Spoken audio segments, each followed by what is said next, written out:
ते रूपं कल्याणमयं तत्ते प्रवक्ष्यामि तत्ते पश्यामि. कशासाठी? यो असावसौ पुरुषः सोममस्मि. स्पष्ट उल्लेख झाला ना काही ते सोहमचा या मंत्रामध्ये.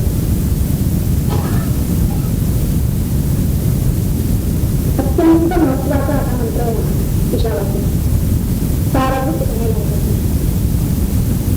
साधनापासून सिद्धीपर्यंत व साधकाचा सिद्ध कसा होईल? साधकाचा त्याचे फायदा कोणते? सिद्धार्थेपर्यंत आहे. तर सगळ्या या मंत्रामध्ये तिथे बघा पूर्णत्व वाढलेलं आहे. सोहमस्मी हा भाग आपल्या आयुष्यात बोलला पाहिजे. सोहमस्मी तोच मी आहे. सहा तो असो पुरुष.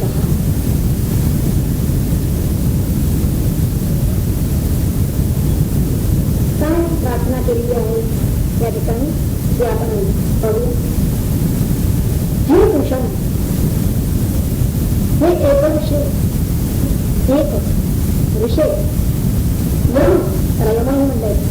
सूर्य प्राजापत्य ही जी संबोधन आहे तिथे पूर्वक असते. गुरु रश्मी समूह या मंत्राची पूर्व गुरु रश्मी समूह तेजो असंही करतात.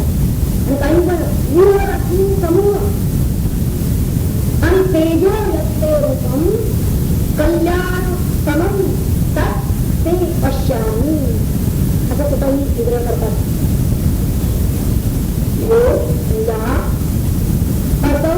असौ पुरुषः वो दोन मात्रा आणि तो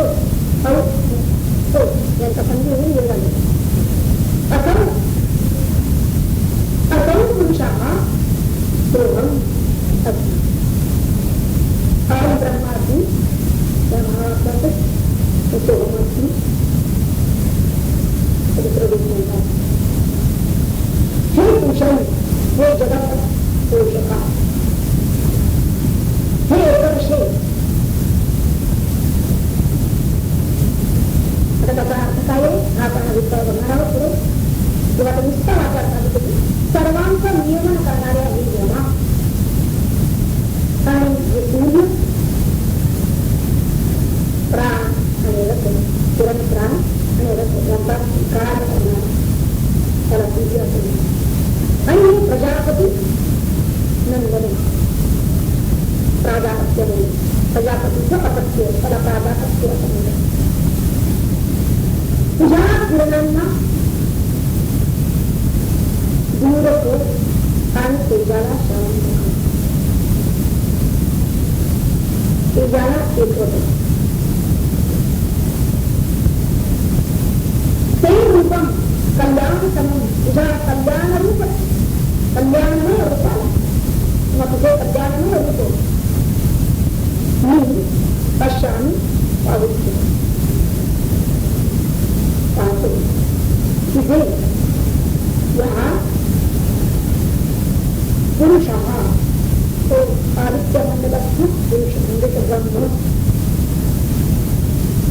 आणि ते ब्रह्म परम पत्नी सहा तो मीच आहे. ते ब्रह्म मीच आहे ही त्याची अनुभूती आहे.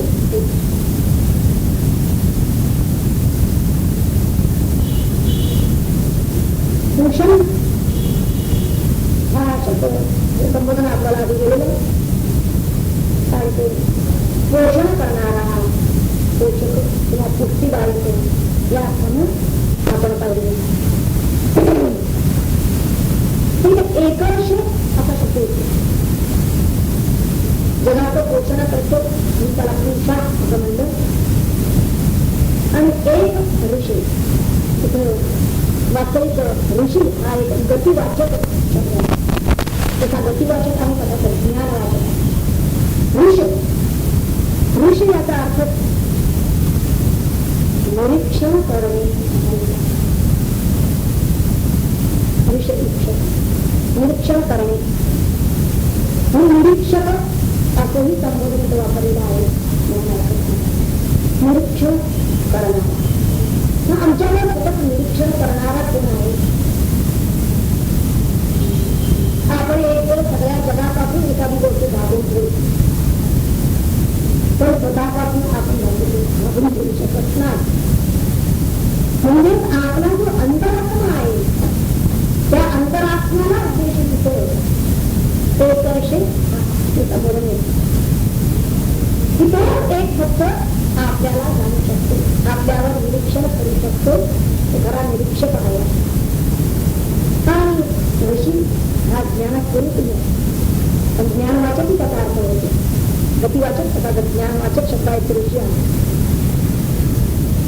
आता हा जो ऋषी आहे तो आपल्याला वास्तविक उच्च ध्येयाची प्रेरणा देणारा प्रेरकही आहे आणि तसा उपदेशकही आहे. ज्ञानवाचक आहे याचा अर्थ तो आपल्याला मार्गदर्शकही आहे, वाटाडेही आहे, याचा मार्ग आहे. या दोनही गोष्टी कशा आपल्या जीवनात महत्वाच्या आहेत. आधी त्या मार्गावर जाण्याची प्रेरणा आम्हाला कुठे द्यायला पाहिजे आणि मग वाटचाल करायच्या वेळी आमचा कुठे भाग आहे आणि तसा हाच आहे पुरुष. हा एक आहे, एकमेव हाच आहे. एकर्षी आता एक आणि संबोधन जे आहे ते परमात्म्याचं त्याची एकमेवा द्वितीयता हे द्वितीय आहे तो हे या संबोधनावरून आम्हाला कळले.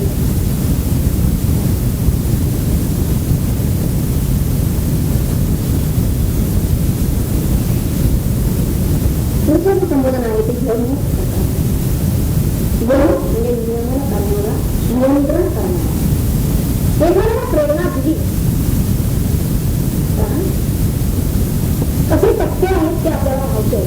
ही संबोधन आहे भगवंताला. या संबोधनाने आपण संबोधलं तो भगवंत म्हणजे कोणतं दुसरं आहे, कुठेतरी आहे असं नाही. शेवटी जे म्हणणं आहे ते सहमत नाही, तुम्ही आहे हे त्याला कळलेलं आहे. ही संपूर्ण अनुभूती आहे. तर आधी त्याला हे कळलेलं आहे की माझा पोषक असतो, तो हुशार नाही, जो कुशल आहे तोच माझा एक ऋषी आहे, तोच माझा प्रेरक आहे. आपण मागच्या मंत्रात पाहिलं की कुशल संबोधन सद्गुरू नातात वन मी त्या सद्गुरूला उद्देशून सुद्धा आहे. तो सद्गुरू एक त्याचे प्रेरक आहे, त्याला या मार्गावरती प्रेरणा देणारे आहे. प्रेरणा मिळाली तरी वाटही दाखवली, ते मार्गदर्शकही झाले. पण नुसतंच आपण वाटचाल करायला लागली तर वाटचाल व्यवस्थित करू यासाठी म्हणून कोणी नियंत्रकही हवा, काही नियमही व्हायला पाहिजे. ते जर नियंत्रण नसेल, गाडी स्टार्ट झाली पण तिथून नियंत्रकच नसेल तर नियंत्रकाची आवश्यकता हवी आहे. कोणत्या गोष्टी त्याला वर जे आहे आणि कुठे जाऊन टाकायचं आहे, कोणत्या वाटेनं जायचं आहे, सगळ्या कोणत्या गोष्टी नियमित करायच्या आहेत हे त्याला कळलं पाहिजे. म्हणजेच हे नियमन त्याच्यावर व्हायला पाहिजे. आणि नियंत्रण नसेल तर तो भडकते. तर नेमका रस्ता, नेमका मार्ग जो आहे त्यावरच तो पुढे राहिली असं नाही, कदाचित आडवाटेला जाण्याची शक्यता आहे. असं पण जाऊ त्यासाठी या नियंत्रकाची आवश्यकता आहे. म्हणून ते जन्म आता शब्द वापरलेला आहे.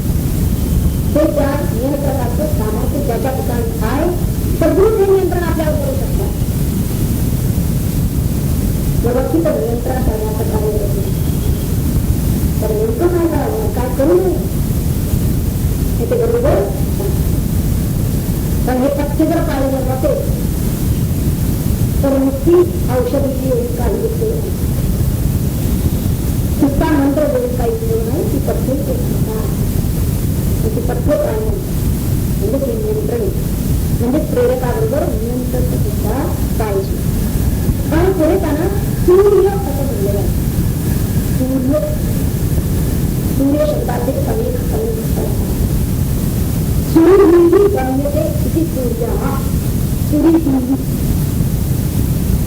म्हणजे महापुरुष त्यांचे जे गम्य ते ज्या स्थानाला प्राप्त करून घेतात, ज्याचं दर्शन करून घेतात तो सूर्य हा परब्रह्म परमात्मा. ज्ञानी ना ज्याचं दर्शन घेतात तो सूर्य. सूर्य हा सगळ्याला आकर्षण देतो. कशाला आकर्षण होतो? तेज आकर्षण. सूर्य हा प्रवर्तकही आहे, प्रेरणादायकही आहे. आणि तो अंतर्बाह्य प्रेरक आपल्या अंतरंगाला सुद्धा प्रेरित करतो. त्याला बुद्धिदाताही म्हणलेला आहे. परमात्म्याचं एक दिव्य असं दृश्य प्रतीक म्हणून सुद्धा भगवान म्हणतात की सूर्यनारायण हे माझे स्वरूप आहे. बाह्यसृष्टीचा विश्वास नाही असं समजायला प्रतीक म्हणून स्थावर जंगम ज्या ज्या काही गोष्टी आहेत त्या सर्व स्थावर जंगमाचा आत्मा म्हणून सूर्याला म्हणलेला आहे. त्याच्या ठिकाणी जो तेज आहे नुसतंच नाही तर तो तेज दाता आहे आणि बुद्धिदाता आहे, आरोग्यदाता. आपल्या ठिकाणी आध्यात्मिक तेज यावे. आध्यात्मिक तेज याचा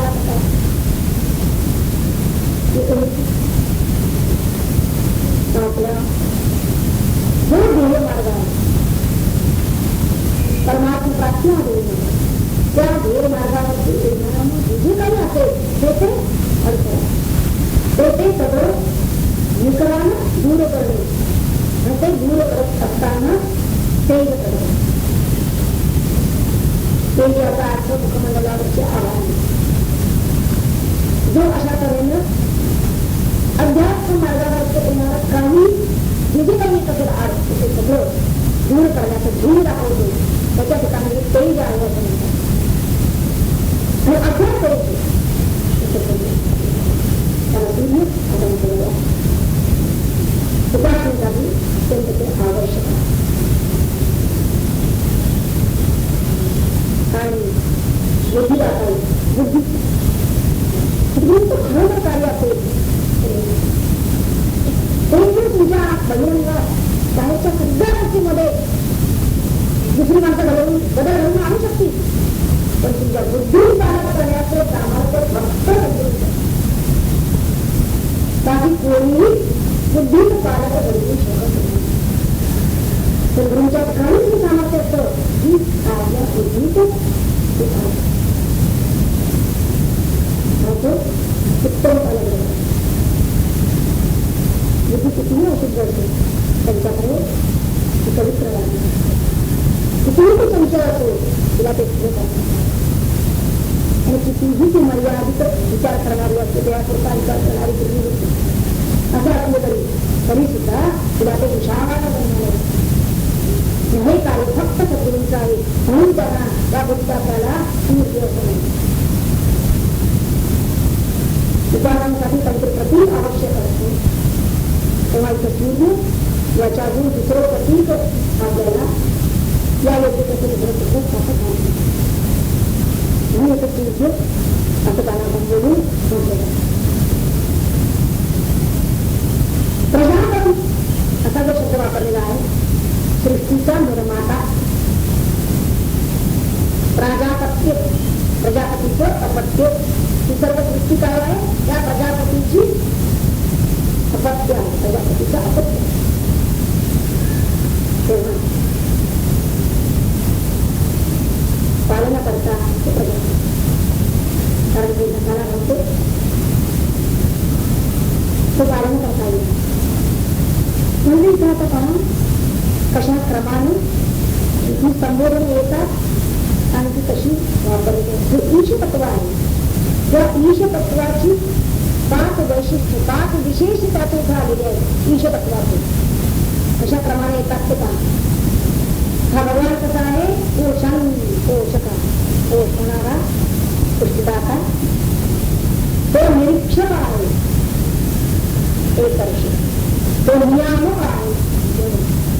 तो प्रवर्तक आहे प्रेरणादायी. तो चालक आहे. हे सगळं जे विश्लेषात्मक वर्णन त्या भगवंताचं त्या परमात्म्याचं केलेलं आहे तेवढं कधी केलेलं आहे की या सत्याने आपली साधना या सत्याने होत जाते आणि हे गरजेचं त्याला ज्ञात होत जातं. त्या साधकाला आपला पालनहारही होत आहे राजा सत्यपर्यंत. त्यावेळी मग तो त्याला अशी प्रार्थना करतो की मित्र रश्मी समूह हे भूषण तुझे रश्मी रश्मी म्हणजे किरण कारण तेवढे स्वरूप आहे म्हणून याची आवाज फाटणार त्याचे किरण पसरणार. ते सर्व दूरपर्यंत पसरलेले आहेत. तर ते तू आता समूह आवडून कारण त्या तुझ्या विश्वरूपामध्ये जी जी विविधता आहे किरण त्याचा अर्थ किरण अनंत आहे. जी जी काही विविधता आहे कदाचित त्या विविधतेमध्ये त्या वेगवेगळेपणामध्ये अर्जुन बदलण्याची शक्यता आणि ती विविधता ते वेगवेगळे पण तुझ्या सत्य स्वरूपाला मला समजू देत नाहीये कळू देत नाहीये. तुझं सत्य स्वरूप त्यामुळे मला ज्ञान होत नाहीये. तेव्हा ही विविधता तू जरा दूर बाजूला कर आणि मला तुझा एकात्मतेचा सत्य घेऊन ये. समूह म्हणजे एकवट त्या विविधतेची एकात्मता मला मुळात व्हायला आली आहे. म्हणून तुझं कल्याणतम कल्याणतम रूपम ते रूपम जे कल्याणतम ते रूपम तत् ते पश्यामी. तुझं जे कल्याणतम रूप आहे ते मला पाहायचं आहे. त्याचं दर्शन मला घ्यायचं आहे. आता आपण म्हणण्यामध्ये किती विवेक आहे त्याच्या शंकर भाषामध्ये शंकराचार्य म्हणतात तर पुन्हा भाष्य झालेलं आहे. ते म्हणत ते रूपम कल्याणतमम अत्यंत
तो पुरुषोत्तम तहा अहम अस्मि भवामि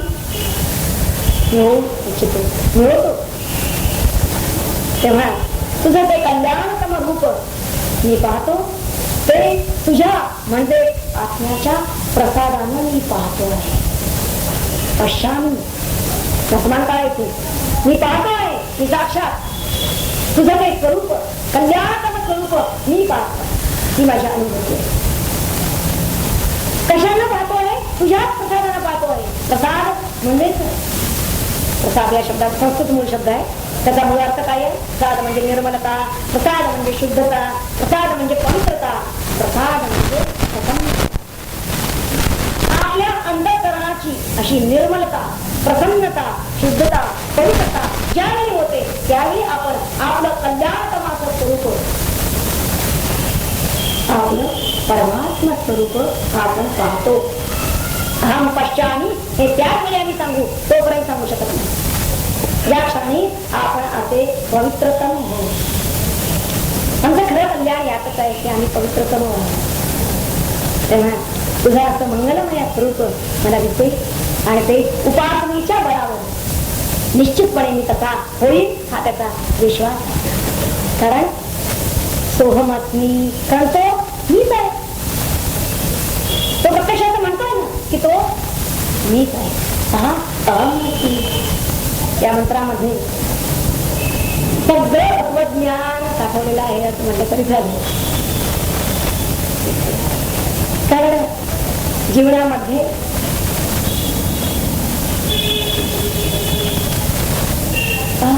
प्रकाश व तेज हे दोन स्वरूपाचं असतं. एक जड भौतिक तेज,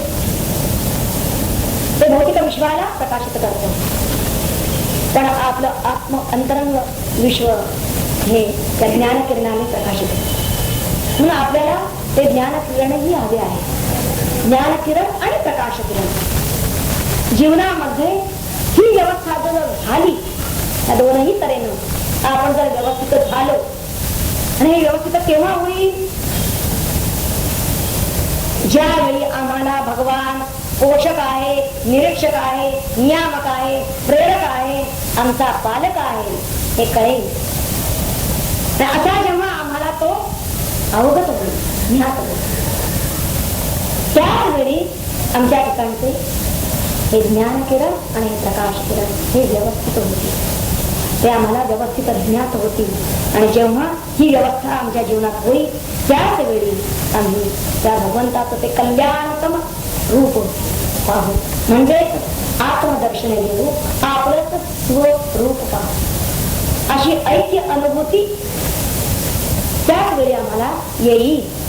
आणि इथं तर ही ऐक्य अनुभूती येते आहे. हे स्पष्ट त्यांनी सांगितलेलं आहे. जीवनाचं परम ध्येय साध्य तो गातो आहे. या मंत्राच्या शेवटी सोहमस्मी असा उल्लेख स्पष्ट आलेला आहे. म्हणजेच अप्रोक्ष अनुभूती तो घेतो आहे. आणि तो घेण्याचा त्याचा मार्ग तो आधीच्या संपूर्ण ते जे 5 टप्पे दिलेले आहे तिथे, आणि नंतर प्रत्यक्ष साधनेशी भिडल्यानंतर साधनेच्या अतीत गेला तो सिद्ध पदाला पोचलेला आहे. आता सिद्ध आपण इथं या मंत्रामध्ये, आणि तरीही तो परमात्म्याची प्रार्थना करतो आहे. ज्ञानेश्वर महाराज यावरती खास समजत, हे विश्वची माझे घर ऐसी मती दयाची स्थिर, किंबहुना चराचर आपण झाला, अशी ज्याला अनुभूती आलेली आहे. मग याही वरी पार्था माझ्या भजने आस्था असा जो आहे, दया ते मी माथा मुकुट करी, तो भक्त आहे. तो भगवंताला अत्यंत प्रिय आहे. आणि तो पुढे आता अशी आत्मैक्याची प्रतीती आलेला जो आहे, तरी तो भक्त आहे. हा द्वैताचा अनुभव आल्यानंतर आपल्या शरीर प्राणाची पर्वा न करता तो आत्मरंगी कसा रंगलेला आहे हे पुढच्या 17-18 या मंत्रातून आपल्याला प्रदिशणार आहे. हा भक्त पोषण करता हा आपण अर्थ पाहिला. आता सूर्य हा सर्वांचा पोषण करता आहे. म्हणजे मनुष्य जीवनाला सूर्याकडूनच ऊर्जा मिळते हे आपल्याला माहित आहे. म्हणून तो पोषण करता आहे, तो आरोग्यदाता आहे असंही आपण म्हणतो. मनुष्याला सूर्याकडून 2 बाबतीमध्ये 2 प्रकारचं कार्य मुख्यत्वे सूर्याकडून मनुष्याच्या बाबतीत होत आहे. आणि ते कसं, एक जड देहामधली ऊर्जा ही 2 तऱ्हेनं सूर्य आपल्याला देतो. देहाला मिळणारी ऊर्जा ती आपल्या लक्षात येते, परंतु आपल्या मनाला बुद्धीला मिळणारी, आपल्या अंतःकरणाला मिळणारी ऊर्जा, आणि ही जी दुसरी आत्मशक्ती, म्हणजे सूर्याच्या ठिकाणी नुसताच भौतिक प्रकाशात आहे असं नाही, जिथं प्रकाश आहे तिथं ज्ञान आहे. तेव्हा त्या परब्रह्म परमात्म्याची आत्मिक शक्ती सुद्धा सूर्यामध्ये अवतीर्ण झालेली आहे. आणि जसं तो त्या तेजाचं प्रकाशाचं तो दान करतो आहे, तसंच त्या प्रभा जशा त्याच्या आपल्यापर्यंत येऊन पोचतात, तशाच त्या आत्मिक शक्तीच्या ती किरण सुद्धा, त्या आत्मिक शक्तीचं वितरण सुद्धा तो आपल्याला करत असतो, आपल्या लक्षात येतं असं नाही. म्हणजे दोन तऱ्हेने त्याचं कार्य चालू आहे. एक जड आपल्या देहाला तो ऊर्जा देतो, आणि दुसरं आपल्याला आत्मशक्तीचं वितरण करतो. मूलतः आधी ही आत्मशक्ती त्या परब्रह्म परमात्म्यापासून त्याच्याकडे वाहत आलेलीच आहे.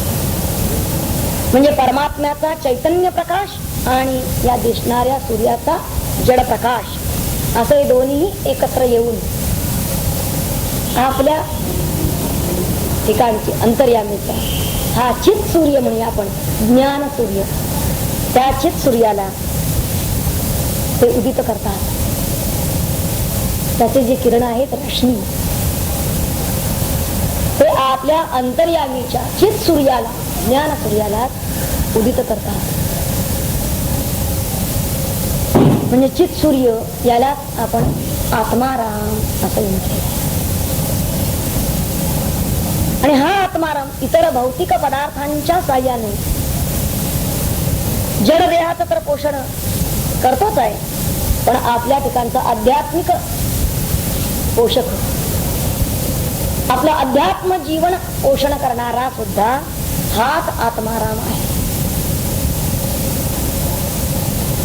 आणि हे जर झालं नाही, निश्रेयस जर प्राप्त झालं नाही, खरं कल्याण हा विचार इथं का घ्यायचा आहे?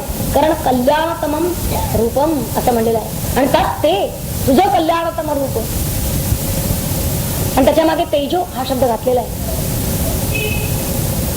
की असं तेज या दृष्टीने जर आपण पाहिलं तर सूर्य हा एक तेजरूप आहे,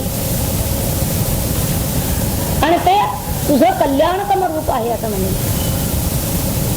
म्हणजे हा आत्माराम जो आपला आत्मिक जीवन, आपलं अध्यात्म जीवन पुष्ट करणारा आहे, त्या आपल्या आत्मारामाला जागृत करणारा, उदित करणारा, तो आपल्याला जाणून देणारा हा सूर्यच आहे. म्हणजे दोन तऱ्हेनं त्यानं आपलं पोषण केलेलं आहे. एक देहाचं पोषण आणि दुसरं या मनाचं पोषण म्हणून. कारण देहाचं पोषण कसं करतो हे सर्वांना माहिती आहे. आपली अन्नाची गरज वनस्पती जर उगवल्या नसत्या, आणि वनस्पती कशावर उगवतात, कशावर जगतात, त्या सूर्याच्या प्रकाशात, तिथंच ते अन्न तयार करतात. म्हणजे वनस्पतीवर आपण अवलंबून आहोत आपलं अन्न, म्हणून आपण त्या सूर्यावरही अवलंबून आहोत. शिवाय ज्या वनस्पती औषधी मानल्या आहेत, तो आरोग्यदाताही कसा आहे, तर ह्या औषधी वनस्पतींची उपज सुद्धा त्यानंच केलेली आहे. म्हणजे ही रोगनिवारक शक्ती सुद्धा देणारा हा सूर्यच आहे. आणि हे सगळं कार्य तो एकला एक करतो आहे. एकर्षे, एक हा शब्द वापरलेला आहे तिथे.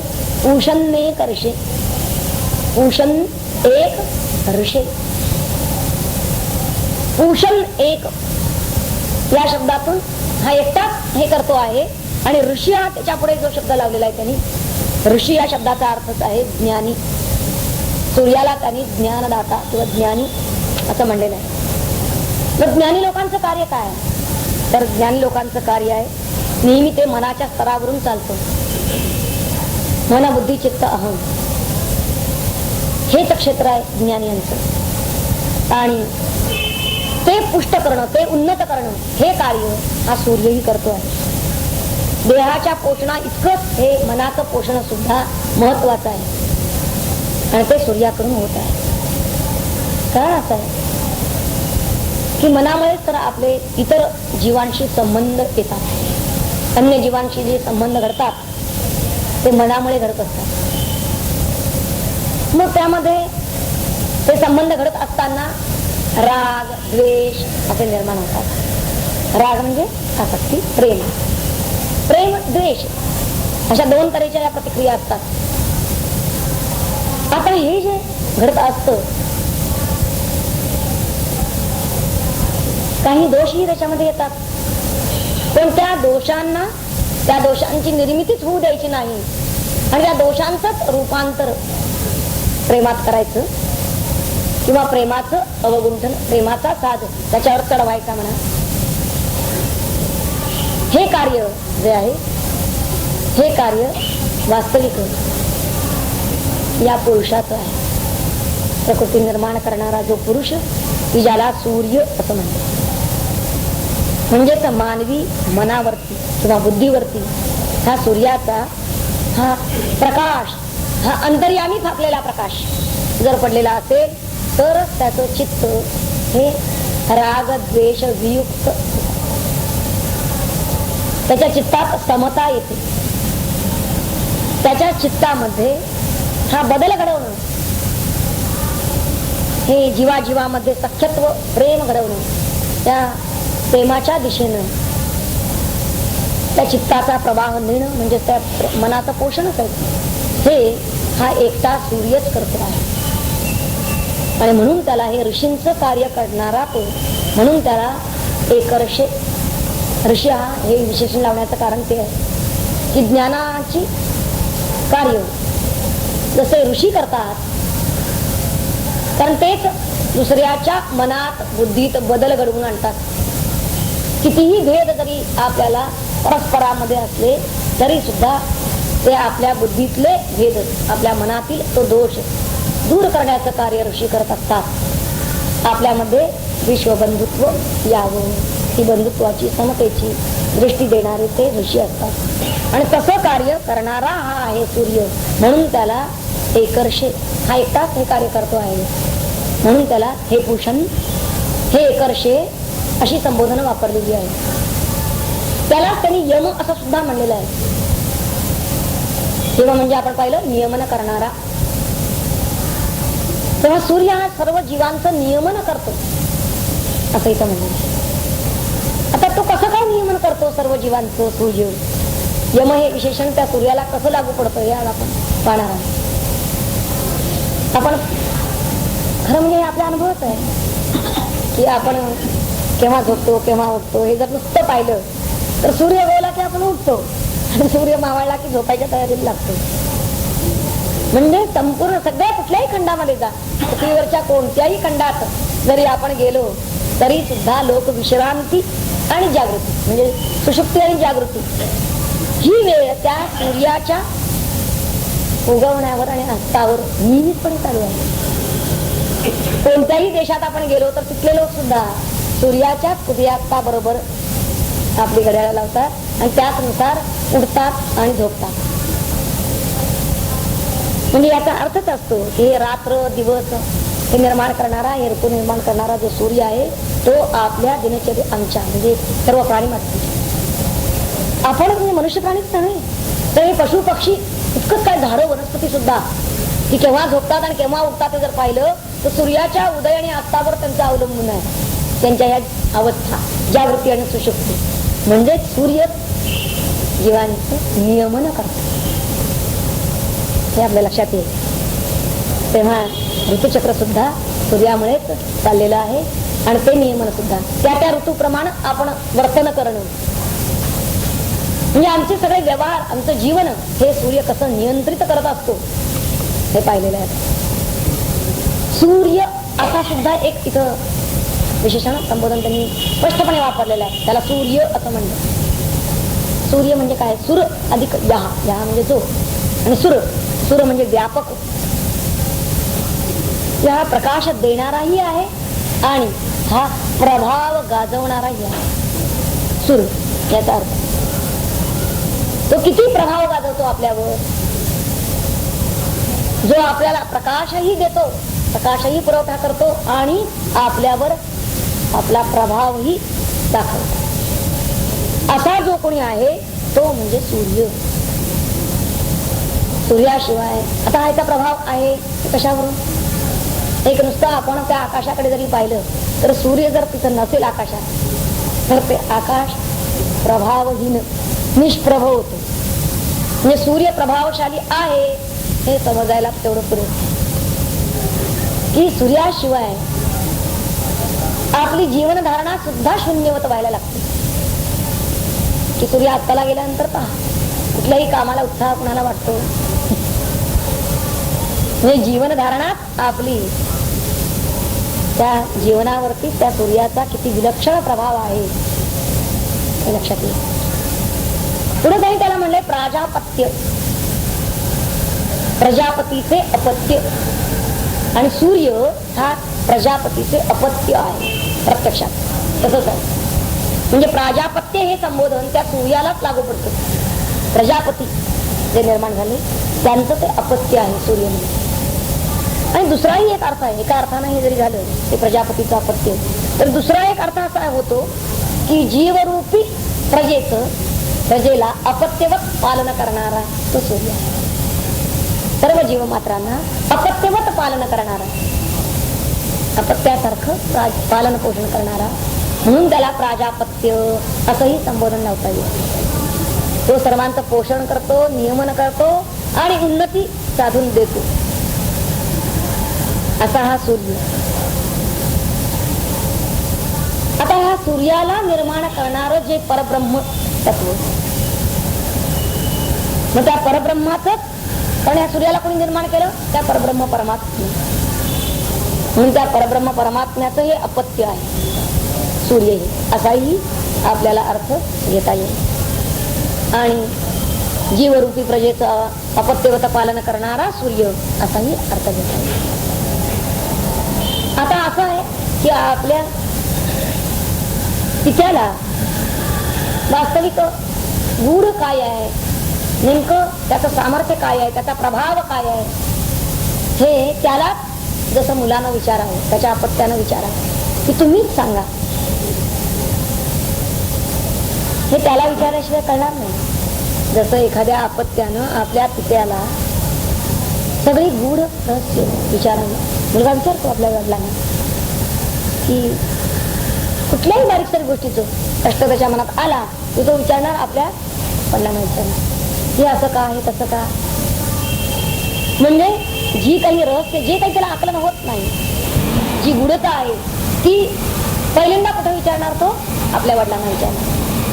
तसंच तिथं ही प्रार्थना करणारा जो आहे, जे ऋषी आहेत, समजा आपण प्रार्थना करतो आहोत तर आपण कुणाला विचारणार? आपला जो पिता सूर्य त्याला. पण तूच जर मला ही गूढ रहस्य उकलून दाखवली तर तू त्यालाच विनंती केलेली आहे, त्यालाच प्रार्थना केलेली आहे. तिथं याज्ञवल्क्यांनी सुद्धा त्या सूर्यालाच ही इथं प्रार्थना केलेली आहे. आणि अशी प्रार्थना करण्याचं कारण असं आहे की हे गूढ प्रत्यक्ष जो खरा रचनाकार त्यानं जर गूढ उकलून दाखवलं तर आपल्याला कळेल. त्यानं जर दाखवलं नाही तर कळणं कठीण आहे. आपली बुद्धी काही इतकी स्वयंप्रज्ञ नाही. म्हणून मानवी बुद्धीला गूढ उकलण्याचा असमर्थता आहे. म्हणून इथं हे वैश्विक गूढ हे सूर्यमंडल आणि त्याचा हा प्रभाव, त्याची शक्ती काय आहे हे त्यालाच विचारणं ते अधिक श्रेयस्कर आहे. कारण या वैश्विक गूढाची रचना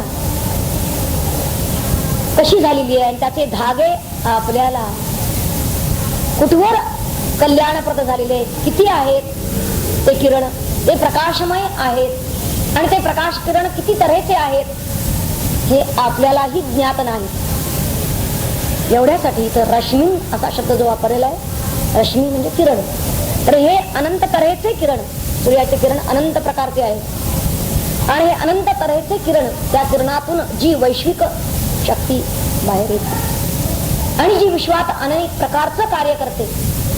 तर तसं पाहिलं तर मानवी बुद्धीला तो एक चक्रव्यूहच आहे म्हणायला हरकत नाही. ते मानवी बुद्धीला उलगडत नाही आणि म्हणून ते चक्र उलगडून तूच दाखव व्यूह राशनीन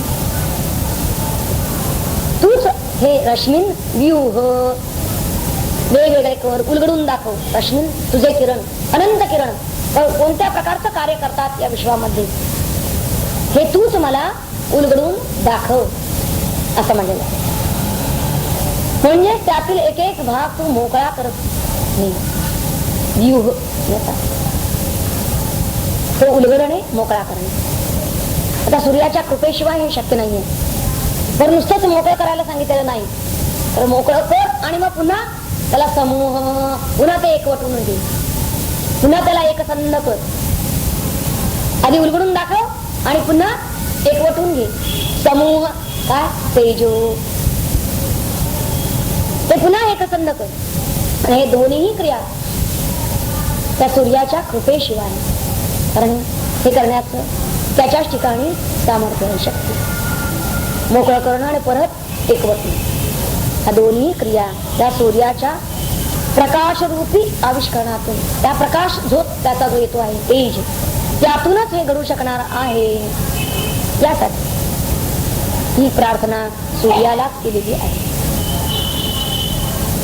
इथं ही प्रार्थना अशी आहे की तू जे गुंफलेलं हे विश्व आहे तुझ्या किरणांनी, आता हे तुझ्या किरणांनी तू गुंफलेलं आहे, नियमित केलेलं आहे, तर ते तूच मला त्यात मोकळं करून आधी दाखव आणि मग नंतर पुन्हा ते एकवटून त्याचं तेज, त्याचं सामर्थ्य, त्याची शक्ती ही मला प्रतीत होऊ दे. कारण असं की मनुष्य जीवनावरती प्रभाव पाडणाऱ्या दोन शक्ती आहेत. जीवमात्रावरती प्रभाव पाडणाऱ्या परा आणि अपरा. अपरा प्रकृती जी असते ती अपरा प्रकृती ही मुळातच मर्यादित आहे आणि तिचं कार्य हे असंच तुटक खंडित आहे. तिची निर्मिती सूर्याकडूनच होती. पण जे जे काही आपल्याला असे मर्यादित अनुभव येत असतात, तुटक खंडित असे अनुभव येत असतात, त्यातून सुद्धा एकसंध असं काय घडावं लागतं. असे तुटक अनुभव घेऊन आपल्याला काहीच अर्थबोध होणार नाही, ज्ञान प्राप्त होणार नाही. त्यातून पुन्हा त्यांची एकत्रित जुळणी करून मग आपण ज्ञान घेत असतो. थोडं जर आपण हे आत्मविश्लेषण केले तर आपल्या लक्षात येईल की आपल्याला जे मिळणारं ज्ञान आहे ते असं सुरुवातीला मर्यादित खंडित तुटक कसं असतं आणि मग तेच एकवटून एकत्र करून मग ते सम्यक आपण आपल्याला बोध होतो. त्याचं कोणत्याही विशिष्ट, आता समजा एखादा घट आहे समोर, आपण तो दृष्टीने एकदम पाहतो. जेव्हा पाहतो त्यावेळी आपली दृष्टी, आपली अंतःकरण वृत्ती तिथपर्यंत जाते, त्या घटापर्यंत. समजा घटाचा वरचा भाग आपण हल्ली पाहिलेला आहे, वरचा गोल काठ मधला भाग पाहिला, नंतर खालचा पाहिलेला. पाहत असताना आपली दृष्टी जशी फिरली तशी. पण हे असं मर्यादित ज्ञान होता होता ते केव्हा एकसंध आपल्याला घटाचं संपूर्ण ज्ञान झालं. संपूर्ण घट म्हणजे हा असा, हे ज्ञान आपल्याला केव्हा झालं हे नकळत घडलेलं आहे. आपल्या ते लक्षातही येत नाही की असं आपण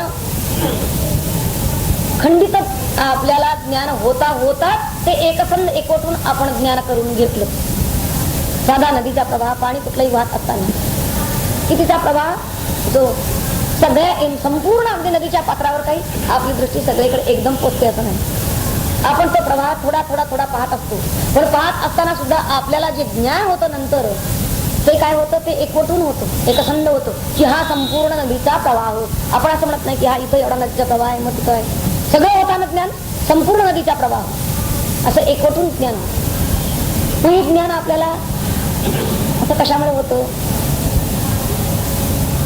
अपराशक्तीनं आपल्याला हे खंडित थोडं थोडं दाखवलं आणि पराशक्ती जी आहे की आपल्याला हे एकवटून असं एकसंध असं सम्यक ज्ञान हे पराशक्ती करून देतं.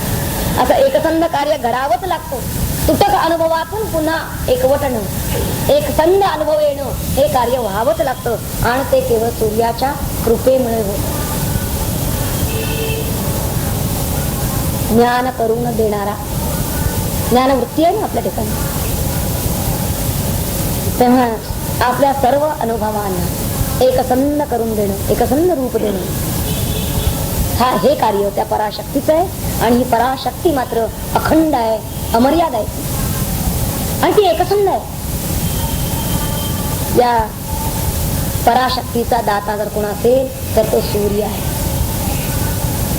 आणि म्हणून त्याचं स्वरूप तेजो त्या शब्दात व्यक्त केलेलं आहे. तेजस स्वरूप आहे, तो तेजस्वी आहे. जिथं असं सम्यक एकसंध अखंड अमर्याद आपल्याला ज्ञान होत असतं तिथं तेज आहे. आणि ते तेजो रूप म्हणजेच सूर्य. आणि ते कसं आहे? दिव्य तेज. त्या तेजाचा प्रभाव आपल्या कृतीवर, आपल्या व्यवहारावर पडत असतो.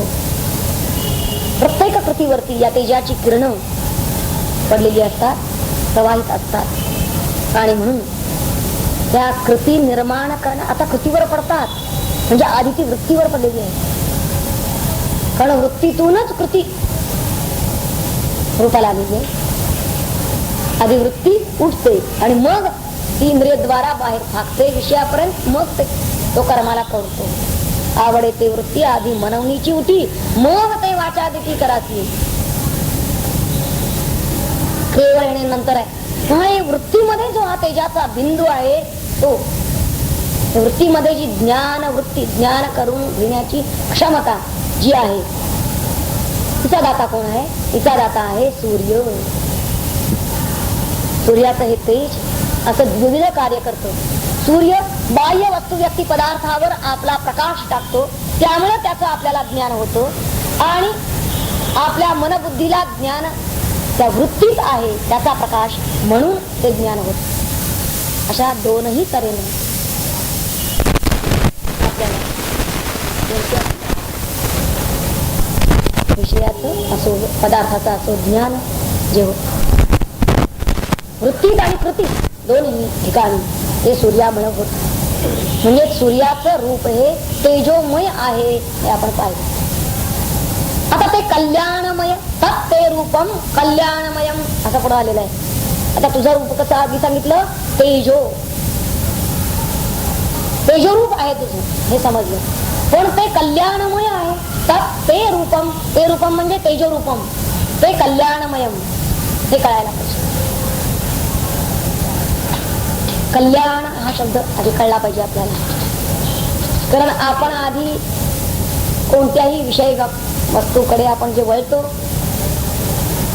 आपली वृत्ती आधी तिकडे जाते, त्याचं ज्ञान करून घेते. कशासाठी म्हणून जर कुणालाही विचारलं तर लोक म्हणतात सुखासाठी. काहीतरी तिथं सुख आहे त्या व्यक्तीपासून, त्या पदार्थापासून, त्या विषयापासून, म्हणून आम्ही पाहिलं, म्हणून आम्ही ऐकलं असं सांगतो. म्हणजे सुखासाठी मनुष्य तिकडे कृती करतो आणि म्हणून वृत्ती लावतो. पण सुख देणं जीवाला आणि जीवाचं कल्याण करणं या दोन गोष्टी जरा भिन्न आहेत. कल्याणामध्ये सुख हे अपेक्षितच आहे, गृहीतच आहे. जो कल्याण करतो तो सुखच देतो, तो सुखदाता आहे, कल्याणदाता. पण सुख देणारा, केवळ सुख देणारा तो कल्याण करेलच असं नाही. आणि म्हणून इथं त्यांनी कल्याणमयम रूपम असं म्हणलेलं. तेव्हा आपलं जर कल्याण करणारा कोण असेल तर कल्याण हीच मुळात एक सर्वंकष आणि सार्वत्रिक अशी उन्नती आहे. आणि त्या उन्नतीची ती एक अवस्था, दशा आहे. आपलं सार्वत्रिक आणि सर्वंकष कल्याण होणं, सर्वंकष उन्नती होणं आणि त्याच स्थितीत, त्याच दशेत आपण असणं, याला कल्याण म्हणतात. आणि या कल्याणामध्ये मग भौतिक जीवनामध्ये किती का अडथळे येईनात, कितीही जरी अडथळे आले तरी ते पार करून आपण आध्यात्मिक जीवनामध्ये एक असं निरंकुश स्थान प्राप्त करून घेतो की ज्या स्थानापासून आपल्याला कोणी च्युत करू शकत नाही. असं स्थान प्राप्त करून घेतलेलं असेल तर त्याला कल्याण झालं असं म्हणतात. म्हणजे ही अवस्था अशी आहे, अच्युत असं हे पुढे. सूर्याच्या कृपेमुळे ही अत्युच्च अवस्था आता स्पष्ट दिसू लागलेली आहे. अशी एक जाण इथं या ऋषींनी व्यक्त केलेली आहे. या प्रार्थनेमध्ये तत्ते रूपम कल्याणतमम. हे तुझं तेजोरूप कसं आहे? कल्याणतम आहे, माझं कल्याण करणारा. पश्यान, पण ते मी आता पाहतो आहे. माझं परम कल्याण करणार आहे माझं तुझं रूप, मी तेजोरूप मी पाहतो आहे. इथं त्या ऋषींनी आपला अनुभव तेज या शब्दात व्यक्त केलेला आहे. तेजाचा अनुभव त्यांना आलेला आहे. त्या ऋषींना तेजाचा अनुभव. जे साधक असतील त्यांच्या लक्षात येईल की हा केवढा परमोच्च अनुभव आहे. तेजोरूप पाहावे आपणासी आपण, आणि आपणासी आपण पाहायचं आहे ते तेजोरूप पाहायचं आहे. आता ते मी पाहत आहे असं हे ऋषी म्हणताय. तत्ते रूपम कल्याणतमम तत्ते पश्यामी. इथं काय वाटतं शेवटचं ते आहे क्रियापद पश्यामीच आहे. पश्यामी म्हणजे मी पाहतो आहे. वर्तमान काय मी पाहत आहे. आणि हे जे उद्गार आहेत वास्तविक अतिशय आनंद झालेला आहे, त्याला उत्कट आनंद झालेला आहे, परमानंद झालेला आहे म्हणायला हरकत नाही. आणि त्या परमानंदातूनच हे उद्गार बाहेर पडलेले आहेत की मला हे जे एक दर्शन आणखी घडतं आहे. तेजोरूप कल्याणतम असं तुझं स्वरूप. आणि हे हा पुरुष कोण आहे? असा असौ असौ पुरुष. हा पुरुष कोण? तेवढ्यासाठी केली आहे की तो उत्तम पुरुष आहे. इथे मध्ये ज्याला पुरुषोत्तम म्हणलं ते नुसतं हा पुरुष म्हणण्यानं काय होईल? तो क्षर आहे की अक्षर आहे? पण तसं नाही. तर हा उत्तम पुरुष आहे. आणि तो उत्तम पुरुष मी पाहतो आहे. तो पुरुष, आता त्याला पुरुष का म्हणलं? पुर म्हणजे देह, त्या देहामध्ये विसावा घेणारा असा तो.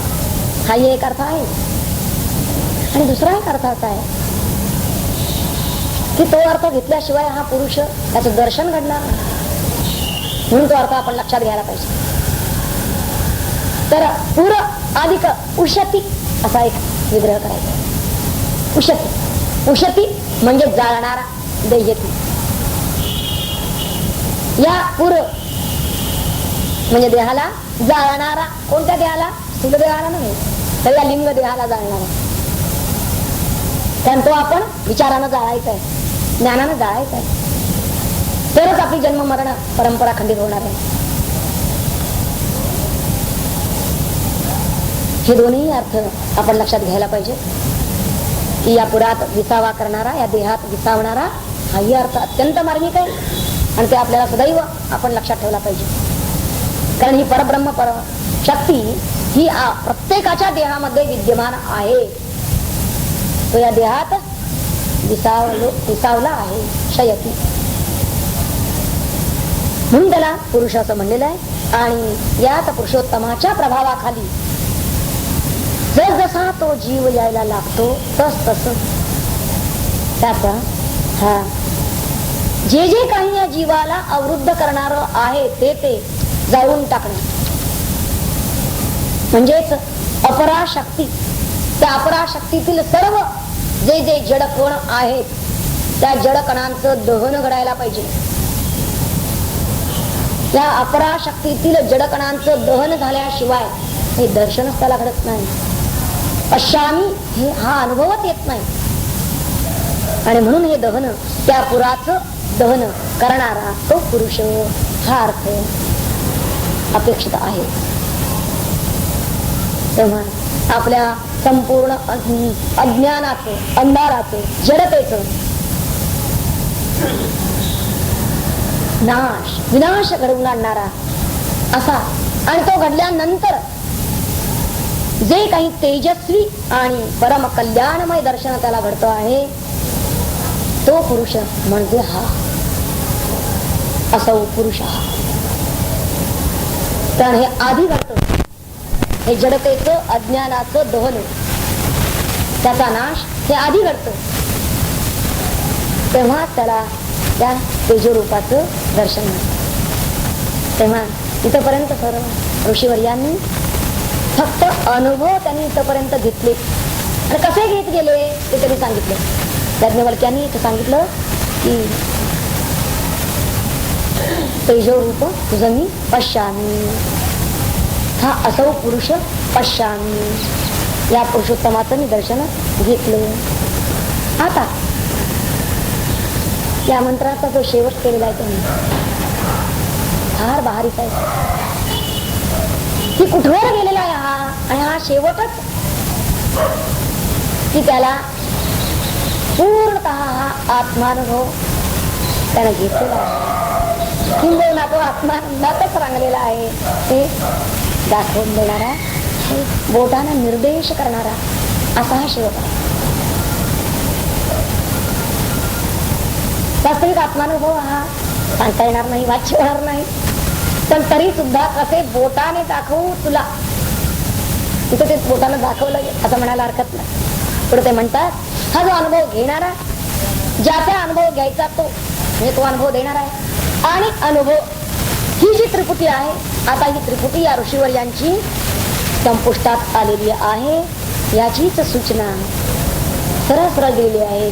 सोहमास्मी, यो असा असौ पुरुष हा सोहमास्मी, तो पुरुष मीच आहे, अनुभव घेणाराही मीच आहे, अनुभव देणाराही मीच आहे, आणि अनुभव ही मीच आहे, अशी स्पष्ट कबुली तर शेवटी या मंत्रामध्ये याज्ञवल्क्याने दिलेली आहे. परम आनंदाच्या अगदी उत्स्फूर्त ती उसळी म्हणा त्यांची, किंवा तो त्यांचा प्रेमोद्गार म्हणा, परम आनंदमय अशी अवस्था, आणि त्यातील एक स्फुरण म्हणजे हे उद्गार आहेत. सोहमस्मी, तो पुरुष मी आहे. इथं त्याचा त्रिपुटी लय झालेला आहे. इथं जरी पहावे आपण हे साधन आधी होतं, आता सोहनतेही असतं. सांगताची सांगणे झाला. दृश्य पंथातीत द्रष्टा, दृश्य आणि दर्शन ही त्रिपुटी लयाला गेलेली आहे, आणि भक्तियोग त्यानं साधलेला आहे. त्याची खूण आहे इथे त्या त्रिपुटीच्या पलीकडे अतीत. त्या तीनही म्हणजे या त्रिपुटीला तो व्यापून आहे. त्रिपुटीचे तीनही पदर यात समाविष्ट आहेत, पण तरी सुद्धा त्याच्या अतीत असलेला असा सर्व व्यापक अखंड असीम असा सच्चिदानंद परमात्मा एकला एक भूषण तो मीच आहे, त्याची खात्री हमी असा पक्का विश्वास, पक्का बोध याला झालेला आहे, असं स्पष्ट शब्दात म्हटलं गेलं. या मंत्रामध्ये पहा, मंत्र संपूर्ण वाचला ते लक्षात येईल. भूषण हे कर्षे, हे यम, हे सूर्य, हे प्राजापत्य, व्यूह रश्मी, समूह तेजो, तत्ते रूपम कल्याणतमं तत्ते पश्यामि, यः असौ असौ पुरुषः सोहमस्मि. या प्रत्येक पदांचा म्हणजे शब्द हा आपण तर पाहिलाच आहे, आणि त्यातला गुह्यार्थ हाही बराचसा आपण समजून घेण्याचा प्रयत्न केलेला आहे की त्या जगताचं पोषण करणारा जो उषा सूर्य तो एकटाच मार्गक्रमण करतो आहे, म्हणून तो एकर्षी सर्वांचं नियमन करतो आहे. त्याचे किरण, प्राण आणि रस यांचं शोषण करणारा तो सूर्य आहे. सूर्य शोषून घेतो, तो प्रजापतीचं अपत्य आहे. रश्मी व्यूह म्हणजे आपल्या किरणांना तू विगमय, दूर कर, मोकळं कर, आणि तेजो समूह तुझ्या तेजाला समूह उपसंहर, एकीकरण, शांतता. यत् ते रूपम तुझे कल्याणतमं परम कल्याणमय रूप ते पश्यामी तुझ्याच कृपेनं मी पाहतो आहे. आता तुझ्याकडे मी काही दीनवाणेपणाने ही याचना करत नाहीये. कारण असं आहे कारण मुळातच भू हे तुझं शिर आहे, हे शंकर भाष्य आहे. थोडा शंकर भाष्याचा आढावा तर घेतो शेवटी. भू हे तुझं शिर आहे, भुवाहा हे तुझे बाहू आहेत, आणि सुवाहा हे तुझे चरण आहेत, आणि असा तू आदित्य मंडलस्थ आहे. भू भुवाहा स्वाहा असा आदित्य मंडलस्थ पुरुष तू आहे. त्याला पुरुष असा शब्द वापरलेला आहे. पुरुष शब्दाचा इथं सविस्तर विचार आपल्याला त्यांनी सांगितलेला आहे. आणि तो कसा पुरुष याची थोडीही त्यांनी सांगितली की तो पुरुष मी आहे. मी पुरुषाकार आहे. प्राण आणि बुद्धीच्या रूपानं सर्व जगाला पूर्ण केलेलं आहे म्हणून, आणि शरीर रूपी पुरामध्ये शयन केलेला आहे म्हणून असा पुरुष. आणि तो पुरुष मी आता झालो आहे. असं आपलं त्या मुमुक्षू पासून सुरू झालेला पहा आणि सिद्धापर्यंत आत्मैक्याची प्रतीती आपल्याला स्पष्टपणे या मंत्रामध्ये निर्देशित झालेली आहे. हे लक्षात येईल. हा अद्वैत अनुभव आल्यानंतर आता मात्र तो